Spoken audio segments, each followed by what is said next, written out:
paz, Senhor, amém? Como Deus é bom, né? Como Deus é bom. Louvado seja o nome do Senhor. Deus sentado, vamos orar, agradecer ao Senhor esta noite tão boa que Ele nos dá na presença dEle, né? Glória seja dada ao nome dEle. Senhor Jesus, muito obrigado pelo momento que estamos na Tua casa. Muito obrigado pelo momento que estamos em Tua presença. Abençoa-nos, ó Deus, esta noite. Abençoa, ó Deus, todos os irmãos que para cá se dirigem. E, ó Deus eterno, guarda-nos contigo, leva-nos na Tua paz, ó Deus, em todo esse momento de estudo. Conduz-nos de acordo com a Tua vontade, o Teu desejo, e nós louvamos o Teu nome porque Tu és o nosso Deus. Abençoa-nos esta noite com toda sorte de bênçãos espirituais. É o que nós te pedimos e te agradecemos. Amém e amém. Glória a Deus. Amém. Amados irmãos, como é bom nós estarmos juntos. Nós, nas quartas-feiras, estamos estudando o panorama do Novo Testamento. Então, primeiro fato referente ao Novo Testamento é exatamente a vida de Cristo, né? Exatamente a vida de Cristo. E nós estamos na infância de Jesus. Estamos na infância de Jesus.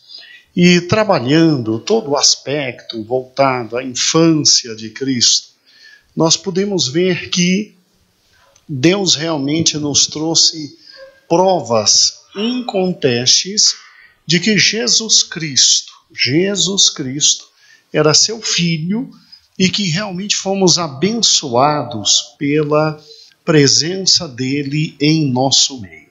Pela presença dele em nosso meio. Eu sei perfeitamente que os irmãos até já decoraram a sequência dos fatos bíblicos quanto a Cristo e ao seu nascimento, e todas as consequências referentes a isso. E no tocante a esse momento histórico tão importante, é lógico que nós temos em Mateus e em Lucas os relatos. Principalmente Lucas nos dá os relatos históricos sobre o nascimento de Jesus Cristo, né? E quero chamar a atenção dos irmãos que, obviamente, primeiro fato histórico a ser guardado em nosso coração. O primeiro fato histórico é simplesmente o anjo se aproximando de Maria e conversando com Maria. Após se aproxima de José e conversa com José, dialoga com José, e colocado todos os fatos às claras, porque uma confusão muito grande poderia estar acontecendo, tanto na cabeça de Maria, quanto na cabeça de José. Tanto é que a Bíblia diz que José pensou em deixar secretamente Maria. O anjo tendo realizado tudo isso, chega o momento do nascimento, e o Senhor Jesus nasce, e Maria e José cumprem exatamente tudo aquilo que tinha sido determinado por Deus. Absolutamente tudo aquilo que tinha sido determinado por Deus. E aí o que nos chama a atenção é que chegam para visitar o menino pastores de Belém.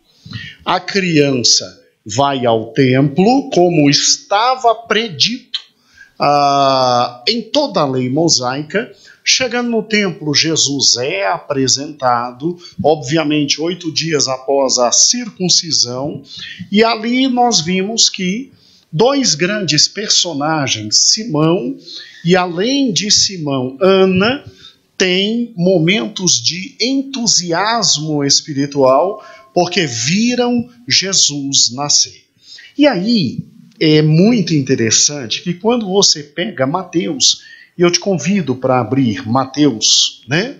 Quando você pega Mateus, capítulo 1 e capítulo 2, você vê o intermédio de um grande tempo passando, porque quando Jesus chega a estar mais ou menos com 2 anos, foi mais ou menos o cálculo que Herodes fez. Aí é que os magos visitam Jesus. Não pense que a visita dos magos foi uma semana após a visita dos pastores de Belém. Não. A visita dos magos, Jesus não estava mais em uma manjedoura, Jesus já estava numa casa, e Jesus, pelo cálculo que Herodes fez, tanto é que Herodes mandou matar de 2 anos para baixo, né? Pelo cálculo que ele fez, então Jesus teria entre 1 ano e meio, perto de 2 anos, e aí Jesus foge para o Egito e Jesus volta do Egito. Isso é Mateus capítulo 1 e Mateus capítulo 2. E aí, veja comigo, olha que interessante, a Bíblia se cala. Mateus se cala. Mateus simplesmente não fala nada sobre Jesus Cristo dos 2 anos até exatamente os 30 anos.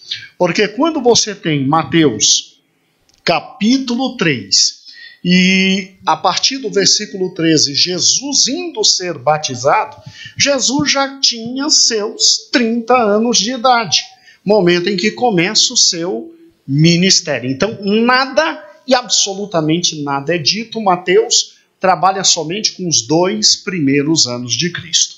Marcos, por sua vez, vá agora comigo para Marcos, por gentileza. Obrigado, meu filho.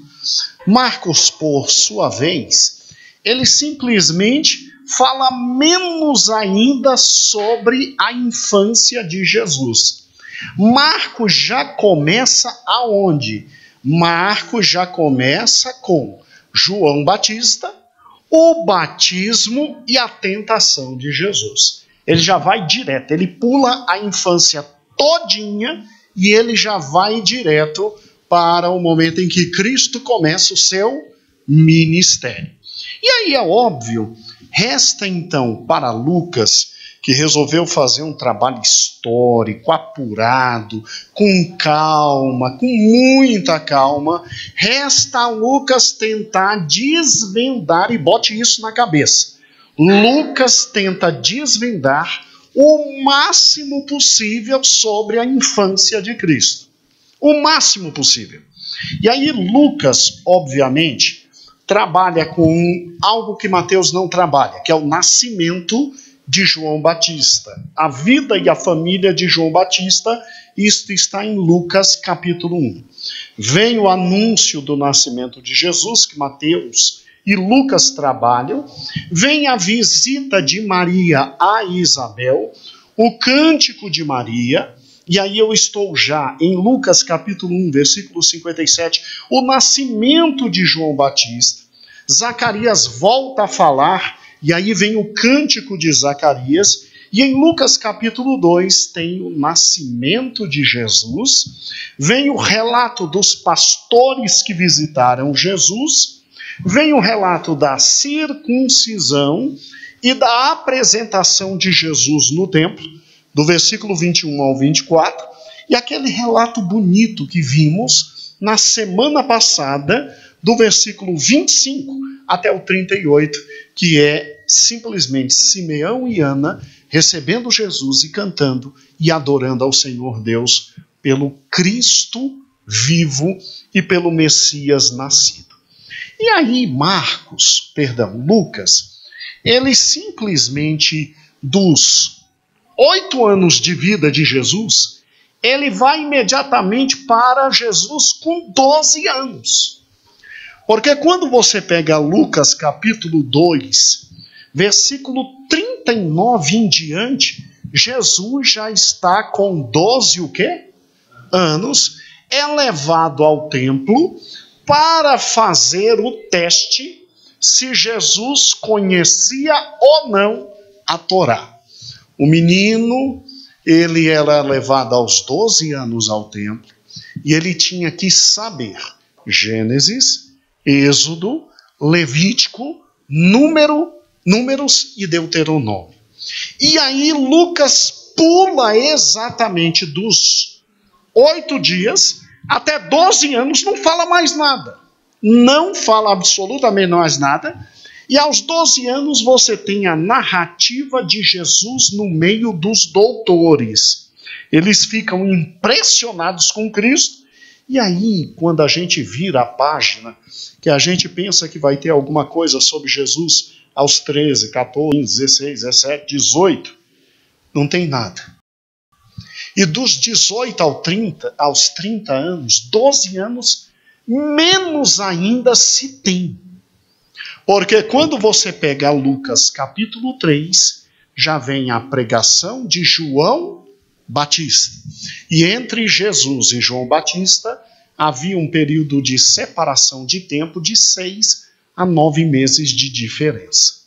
Então, olhe que interessante, a sua Bíblia e a minha Bíblia não falam muita coisa sobre a infância de Cristo, falam menos ainda sobre a adolescência de Cristo, e sobre a juventude, nada e absolutamente nada é dito. Nada é dito.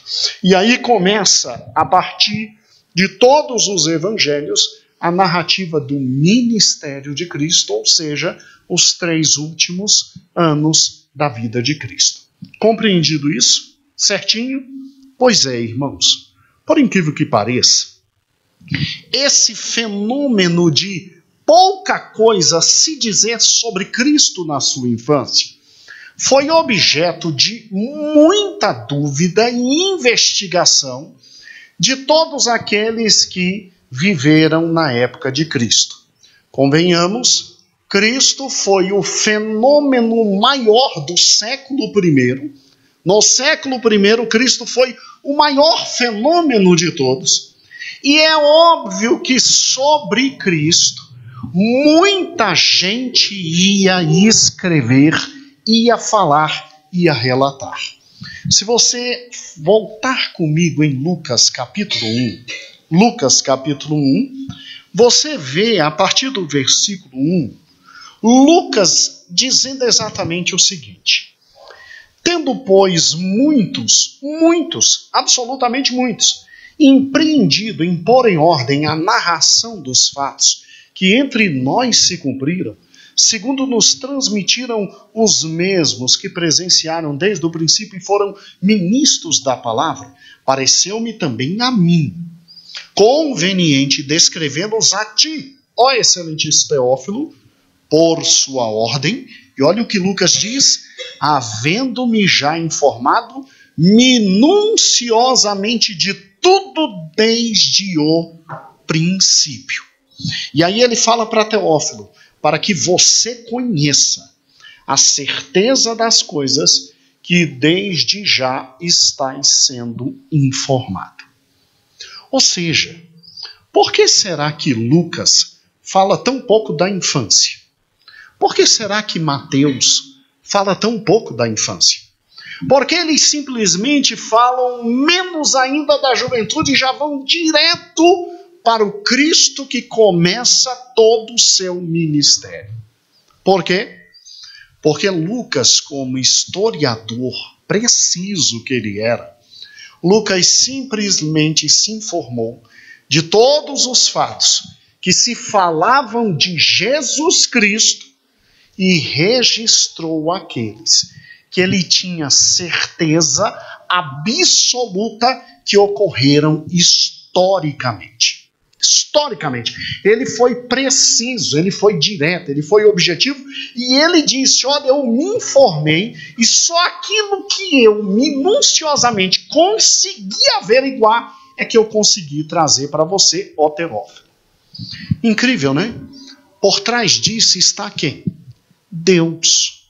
Porque aqui nós temos os evangelhos, e os evangelhos são a continuação do Velho Testamento, e o Velho Testamento é a palavra de Deus, e o Novo Testamento é também a palavra de Deus. Por que Deus não nos quis dar informações maiores sobre Jesus quando era um garoto? Porque Jesus foi um garoto exatamente normal, como todos os outros. Jesus nasce da mesma forma que todos os outros nascem. Maria teve parto, e parto absolutamente normal, irmãos. Jesus, ao nascer, Jesus foi limpo como qualquer outra criança foi limpa. Jesus necessitava do leite materno de Maria. O leite de Maria não tinha nada mais especial e nada menos especial que o leite que todas vocês, mães, absolutamente tiveram e amamentaram seus filhos. A medicina diz que é o alimento mais completo para a criança. Não há alimento melhor. E a medicina até nos influencia hoje a ajudá-las a dar o máximo possível de aleitamento materno. Jesus, como todos nós, mamou em sua mãe, cresceu, teve que aprender a dar os primeiros papos, teve febre quando teve os seus primeiros dentes.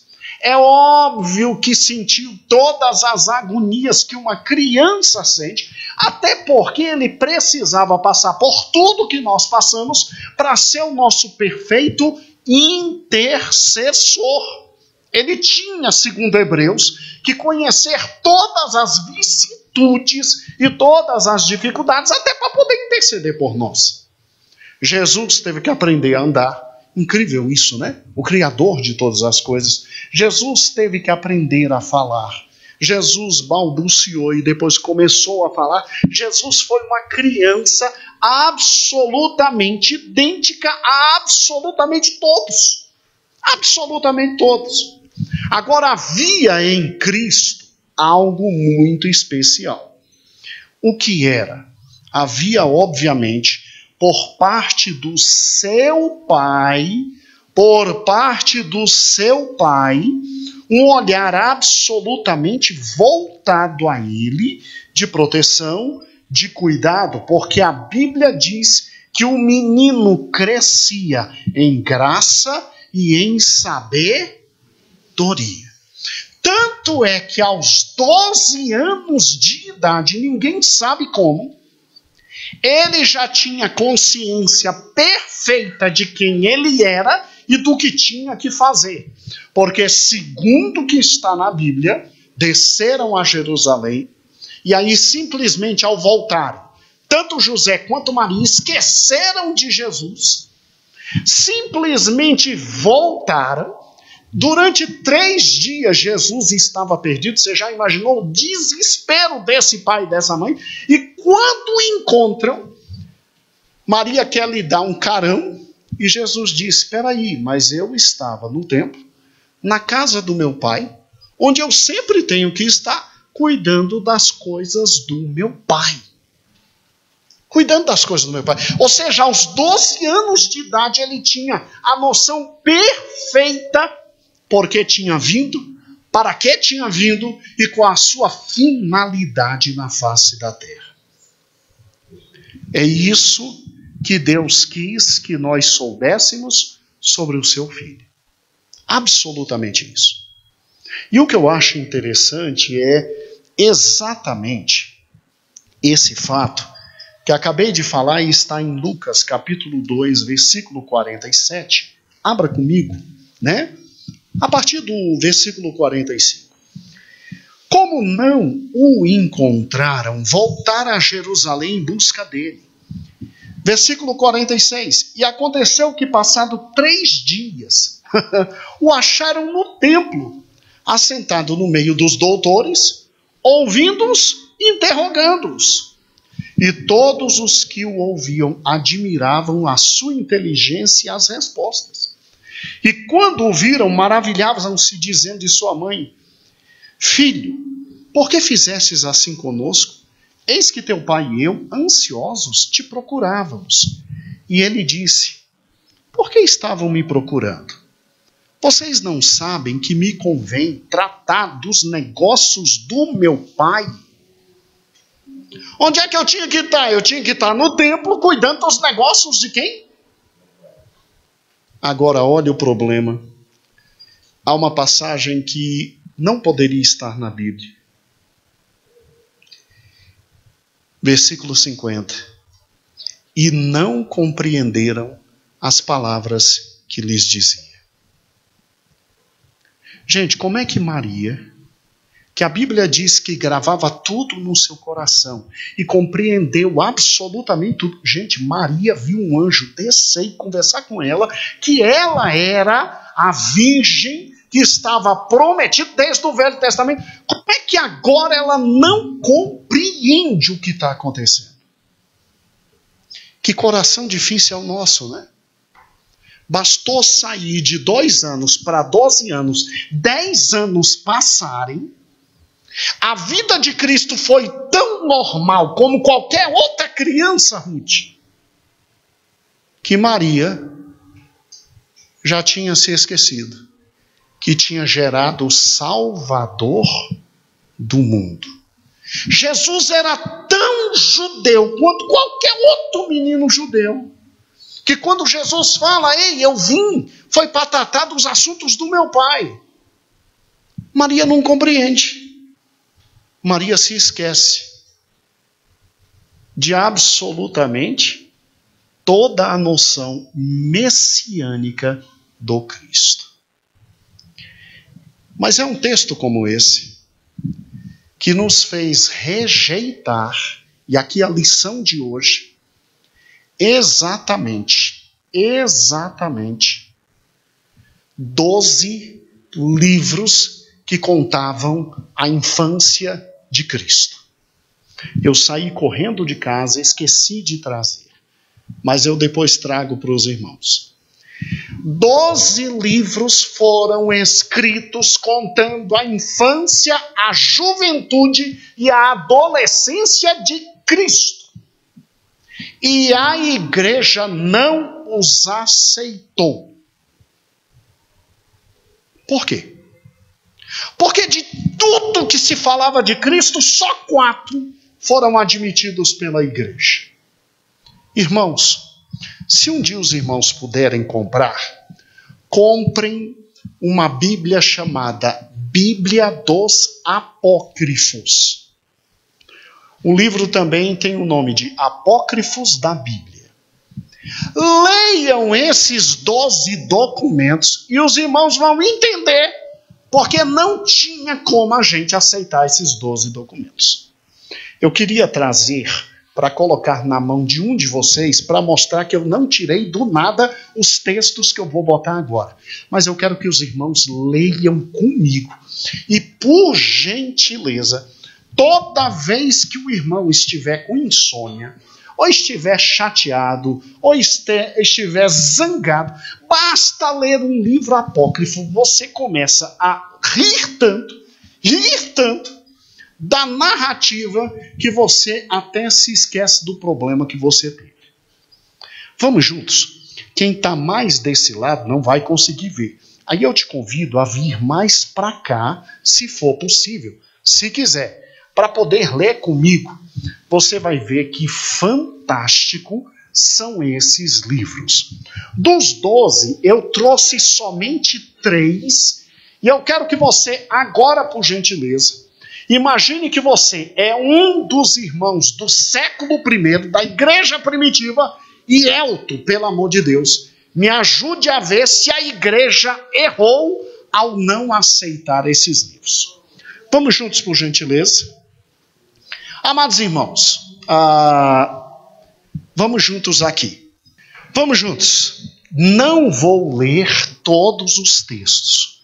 Vou ler alguns textos e os irmãos vão ver por que simplesmente a igreja rejeitou. Aqui você tem, deixa eu voltar, o livro da infância do Salvador. O livro da infância do Salvador conta uma história sobre Jesus, em tese uma história sobre Jesus. Certa vez aconteceu que muitos meninos seguiam Jesus. Eu estou exatamente aqui, ó. Para se divertir em sua companhia, sem nenhum problema, Jesus se divertindo sem nenhum problema. Mas havia um pai de família que, irado ao ver que seu filho ia com Jesus, e para que não o seguisse mais, prendeu numa torre fortíssima e muito sólida. Que pai ruim, não é? Ou seja, ele não gostava da companhia de Cristo, prende um filho numa torre. Olha que fantástico. sem buraco, sem entrada alguma, além de uma pequena porta e uma janelinha estreitíssima, que apenas deixava passar um pouquinho de luz, e a porta estava bem escondida e trancada. E aconteceu que um dia Jesus aproximou-se dali com os seus companheiros para brincar. Ao ouvi-los, o menino encarcerado pôs-se a gritar junto à janela: Jesus, queridíssimo companheiro, ao ouvir tua voz, minha alma regozijou-se e senti-me cheio de alívio, porque não me deixas cheio de alívio. Aí ele vem: por que me deixas aqui encarcerado? E aí Jesus, tomado de compaixão, né? Olha o que Jesus faz segundo esse maluco. Jesus foi até ele e disse: estende-me a tua mão e um dedo pelo buraco. Aí, obviamente, ele fez isso. Jesus pegou a mão daquele menino e o tirou através daquela estreitíssima janela, e o menino foi embora em sua companhia. Que coisa fantástica, né? Que coisa fantástica, né? Calma, calma, porque o pai vai ficar revoltado. Espera a segunda parte agora. Espera a segunda parte. Aí esse pai, ó, este mesmo pai, tá bom? Prendeu, aí veio a parte aqui. Este mesmo pai, ele vai na sinagoga e ele, revoltado com Jesus, conversa com José para queixar-se de Jesus, que havia feito novas maravilhas entre o povo, de maneira que já era venerado como Deus. E aí o pai estava revoltado. E o pai disse: olha que nossos jovens, entre os quais está meu filho, estão seguindo esse Jesus até o campo de Sicar. E aí, segundo esse escrito, esse pai, cheio de raiva, pegou um pau com a intenção de bater em Jesus. Fantástico, né? Pega um pau com a intenção de bater em Jesus. E aí Jesus guiou até um monte em cujo sopé estava uma plantação de favas. E aí Jesus escapou da ira desse pai com um pulo. Aí olha que fantástico, Jesus com um pulo saiu de um monte e foi para outro monte. Aí ele escapou. E o problema foi, os meninos tentaram fazer o mesmo. Aí quando os guris, aqui ó, dando um pulo de um cume da montanha até a outra, e fugiu como uma flecha. Aí quando os meninos foram tentar fazer o mesmo, ó que fantástico, segundo este livro da infância de Jesus, quando eles tentam fazer o mesmo, simplesmente todos caíram no precipício, fraturando pernas, braço e pescoço, e por esse motivo levantou-se um enorme protesto contra Maria e José. Jesus, porém, curou a todos e deixou mais sadios do que antes. Ao ver isso, então, aquele pai, né, do rapaz preso e todos os outros adoraram de uma vez só a Deus Adonai. É incrível, né? É incrível, né? É incrível. Aqui embaixo está uma outra aventura de Jesus. Jesus estava passeando pela Ásia, e aí o que acontece? Ele entra na propriedade de um amigo dele, e esse amigo estava plantando e semeando. Aí, obviamente, Jesus perguntou: você está plantando? E esse amigo aqui era aquilo que nós conhecíamos no Brasil, aquele sujeitinho bravo que dá coice em todo mundo, era o seu Lunga lá de Jerusalém. E aí o seu Lunga de Jerusalém disse: não, eu não tô plantando nada não. Isso aqui são pedras, pedras. Ele respondeu: são pedras, tá? Isso aqui não é semente não, isso é pedra. Aí Jesus, como ficou revoltado, disse: tens razão, realmente são pedras. E aí todos os grãos de trigo se transformaram em duríssimas pedras.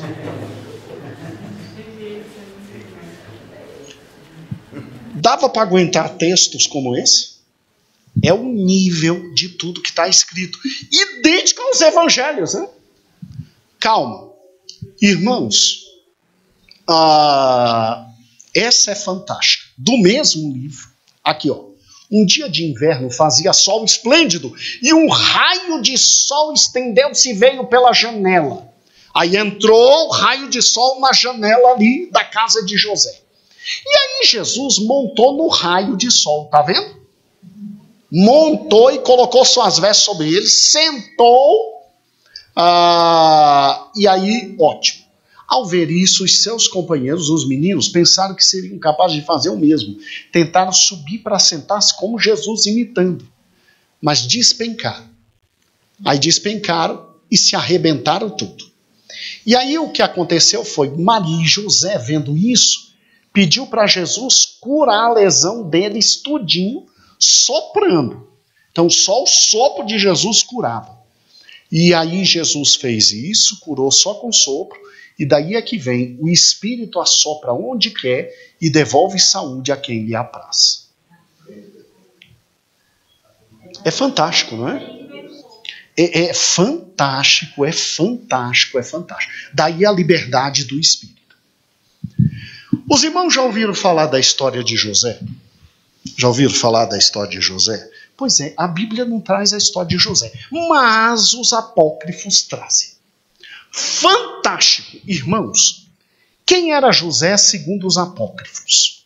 Olha que loucura esses malucos. Havia um homem chamado José que veio de Belém, a cidade do rei Davi. E ele era muito sábio e era carpinteiro. Olha que fantástico. Esse homem uniu-se em santo matrimônio com uma mulher que lhe deu filhos e filhas. Inclusive o nome dos filhos era Judas, José, Tiago e Simão. E o das filhas, Lísia e Lídia. Uai, essa mulher não era Maria? Não. Segundo esse apócrifo, José casou-se antes com essa mulher e aí ficou viúvo, aí é que depois casou com Maria. Tá? Vamos juntos aqui. Calma, pode ficar tranquilo. E aí, a esposa de José, morreu. Tá vendo? A esposa de José morreu. Como estava determinado que ia acontecer, inclusive deixou um filhinho mais novo, o Tiago, tadinho. O Tiago, tadinho. E aí José, que era um homem justo, vivia na presença de Deus, viajava para cuidar da família, como carpinteiro. E esse homem era José. E aí o que acontece? Esse homem casou com meu pai, Jesus falando, com minha mãe, que era Maria. Quando é que Jesus contou essa história para os discípulos? Segundo quem escreveu, foi depois que ele falou o Sermão do Monte. Aí ele contou essa história. Agora, o que fantástico, o que eu achei aqui foi fantástico, é que Jesus disse que o pai dele permaneceu viúvo. E, obviamente, depois dele permanecer viúvo, os anciãos do povo de Israel gostavam tanto de José que simplesmente disseram, nós não podemos deixar José sozinho. Ao mesmo tempo que Maria, porque segundo eles aqui, Maria, ela viveu até os 12 anos em casa. A partir daí, ela vive o tempo inteiro no templo em Jerusalém. E aí, os anciãos tiveram pena de Maria e disseram, nós temos que arrumar para Maria um marido de primeira. Chamou todo mundo das 12 tribos e simplesmente, ao convocarem as tribos, escolheram 12 homens correspondentes às tribos e jogaram a sorte para ver quem ia casar com Maria, e a sorte caiu sobre José. E aí sim, os anciãos disseram, Maria, vai com José e permanece submissa a ele até que chegue a hora de celebrar o teu matrimônio. E foi assim que Maria conheceu José. Não foi lindo? Né? Olha que fantástico aqui. E aí, quando ela casa com José, aí ela já encontra Tiago e cuida de Tiago. E depois é que Jesus aparece. E no 14º ano de idade, eu, Jesus, vossa vida, vim habitar nela por meu próprio desejo. E aos 3 meses de gravidez, o solícito José voltou de suas ocupações. Porém, ao encontrar minha mãe grávida, ficou surpreso, né? E turbou-se, teve medo, e ele pensou secretamente em abandoná-la. Então, quando a Bíblia diz que ele pensou em abandoná-la, é porque José, que saía por todos os campos a simplesmente trabalhar como carpinteiro, que ele era um dos melhores carpinteiros que existia, quando ele voltou, encontra Maria grávida, fez as contas, não deu tempo de ser ele o pai, aí ele tentou deixar. Aí é que o anjo Gabriel veio e conversou com ele. Dá para engolir uma dessa? Mais bonito é quando ele nasceu. Deixa eu já passar. O Evangelho Árabe da Infância. Olhe para cá. Ó que fantástico. Ó que fantástico. Primeiro lugar, em nome do Pai, do Filho e do Espírito Santo, Deus único. Quando Jesus nasce, ele já nasce com poderes sobrenaturais. Porque ele olha para sua mãe e ele diz: eu nasci agora, eu sou Jesus e você é a escolhida. Foi nesse momento que Maria soube que era a escolhida para gerar Jesus. Olha que interessante aqui, ó. Aqui, sério, encontramos no livro do grande sacerdote José, que viveu no tempo de Jesus Cristo, e que alguns chamavam de Caifás, que Jesus falou quando estava no berço para sua mãe. Eu que nasci de ti sou Jesus, filho de Deus, o Verbo, como te anunciou o anjo Gabriel, e meu Pai te enviou para a salvação do mundo.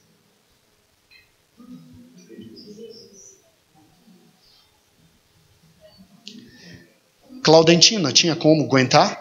Tudo que isso aqui está são escritos de malucos do primeiro século.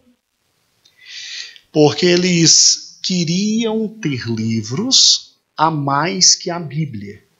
E inventaram todos esses, o quê? Fatos.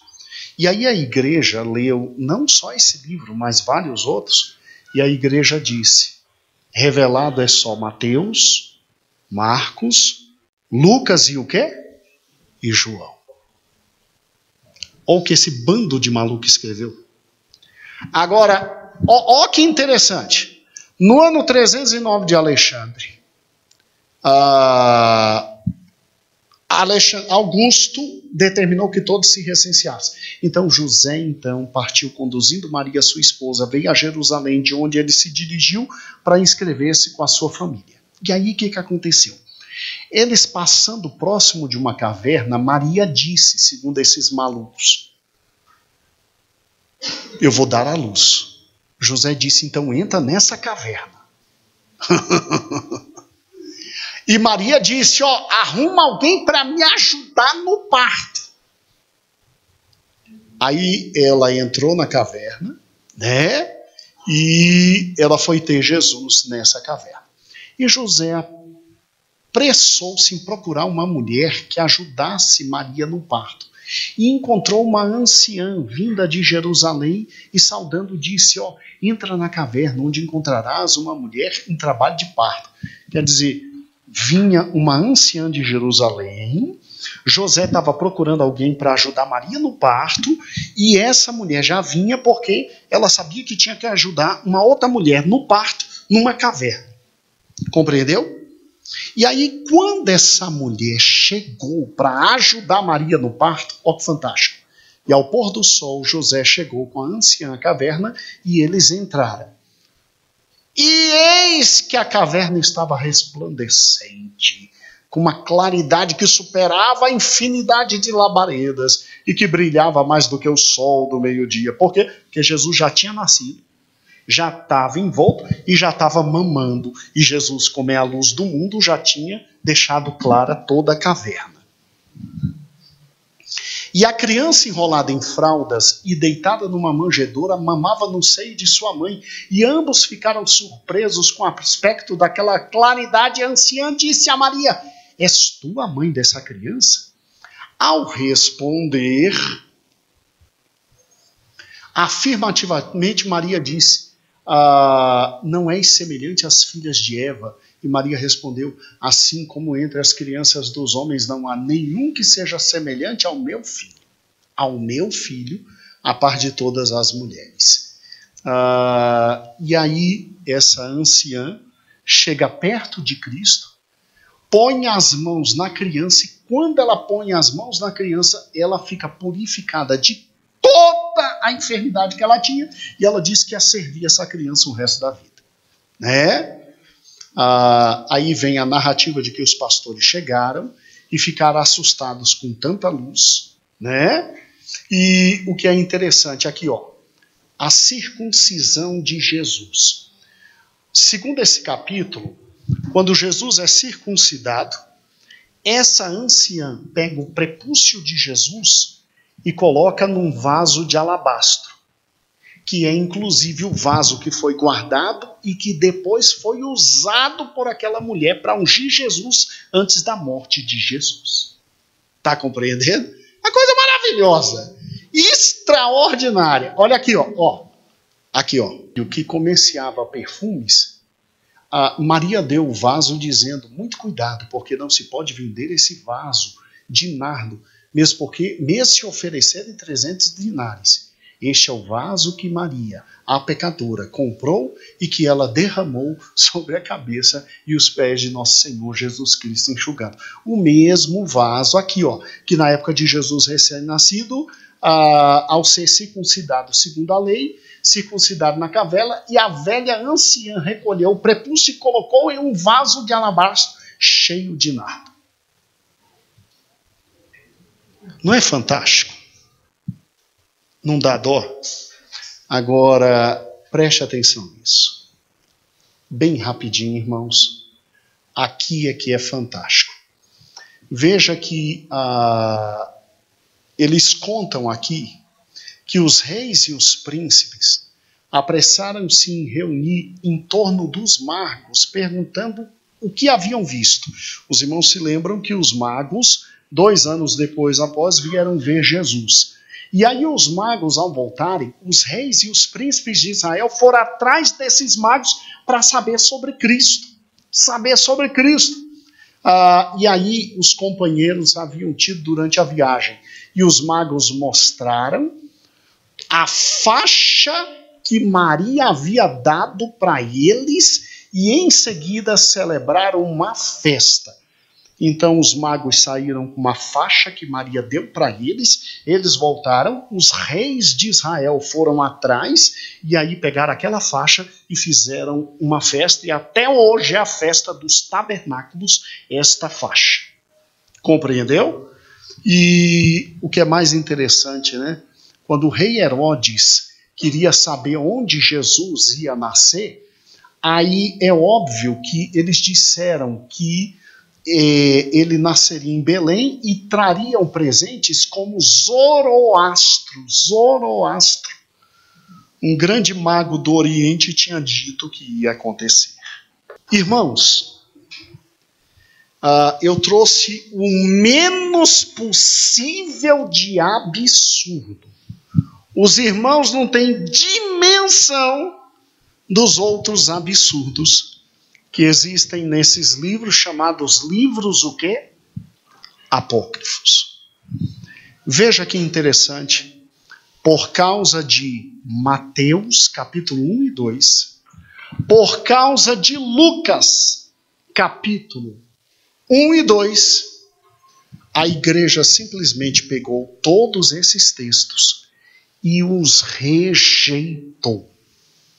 Um apócrifo é um livro escrito por gente que não era discípulo, não era apóstolo, e se fazia discípulo e apóstolo para vender doutrinas o quê? Heréticas. Doutrinas absolutamente o quê? Malignas e heréticas. E aí vem uma pergunta extremamente simples. Por que a Bíblia não deixou, e por que Deus não deixou que que simplesmente se falasse tudo sobre a infância de Cristo. O segredo, irmãos, está aqui quando Jesus fala com sua mãe. Ele diz assim, Jesus diz, vocês não compreendem que eu simplesmente tinha que estar tratando dos negócios do meu pai? Vocês não compreendem que eu tinha que estar tratando das coisas do meu pai? Quando Jesus diz, eu tinha que estar tratando das coisas do meu pai, ele está dizendo, eu vim para a salvação, eu vim para perdão de quê? Pecados. Eu vim para reconciliar o homem com o meu pai. Então todas essas narrativas, elas além de contradizerem a Bíblia, irem contra a palavra de Deus, Deus deu sabedoria aos nossos irmãos no Novo Testamento para simplesmente rejeitá-las. Rejeitá-las. Elas são base de falsas doutrinas até hoje. Se você parar e pensar e depois analisar com muita calma cada um desses livros malucos, você vai ver que são escritos demoníacos para engrandecimento de Maria, para engrandecimento de quem? De José, para colocar Jesus como um menino absolutamente maligno e que fazia milagres somente para as seus próprios desejos e egos. Tem um deles que é incrível, dizendo que Jesus um dia chegou em sala de aula, não gostou do professor, matou o professor, só para dizer quem mandava. Então Jesus que é apresentado aqui é o Jesus completamente diferente do Evangelho. Teve um filme na Globo que passou essa cena aí. É fantástico, né? É fantástico. Irmãos, porque Jesus não autorizou que Mateus, Marcos, Lucas e João escrevessem todos os detalhes da sua infância. Porque ele foi um normal menino como qualquer outro menino. Porque a única coisa que interessava em identificá-lo como Senhor e Rei foi feita. Que foi exatamente a narrativa de tudo aquilo que cumpriu o Velho quê? Testamento. E coloca uma coisa no coração. Bote uma coisa no coração. A felicidade de nós, filhos de Deus, é estarmos literalmente até onde Deus nos permite ir. Deus não permitiu. E Cristo, que dominou os autores do Novo Testamento, não permitiu que se falasse tudo sobre a infância, tudo sobre a adolescência, tudo sobre a juventude. Porque Cristo queria que víssemos a Ele como o nosso Senhor e Salvador. É por isso que a partir de o seu ministério, os 3 últimos anos, é que a Bíblia retrata tudo sobre ele. Tudo sobre ele. Agora não se preocupe. Se você realmente quiser tirar todas as dúvidas sobre Cristo na sua infância, juventude e adolescência, nós um dia estaremos com ele no céu e poderemos indagar e ele dirá a nós, eu fui uma criança absolutamente normal, como todos vocês. Todos vocês. Então, é bom ter em mente exatamente isso. Eu só passei para os irmãos verem isso, para que os irmãos entendam que desde a antiguidade, desde o 1º século, o diabo vem produzindo literatura paralela à Bíblia Sagrada para confundir a humanidade, para confundir os homens. só sobre infância, juventude e adolescência de Cristo, são 12 livros, mas que foram analisados pela igreja e basta ler para você ver a contradição absoluta com o quê? Com o quê? Com a palavra de Deus. Isso me faz terminar a lição de hoje glorificando a Deus, porque Deus não é Deus de confusão, nem de desordem, e louvando a Ele pela sua palavra e pelo fato dele nos ter narrado sobre a infância e a juventude e a adolescência, a única coisa que precisamos. O que é?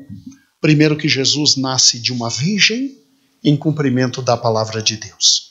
Segundo lugar, quando ele nasce, os céus proclamam a glória de Deus porque estava nascendo o nosso Salvador. Terceiro lugar, como estava nascendo o bom pastor, pastores, companheiros de ministério já vieram à sua presença adorar. Como estava nascendo o Rei, Senhor do Universo, reis de longe vieram para também adorá-lo. E aí ele é cuidado, ele é protegido, ele é amparado por Deus, o seu Pai.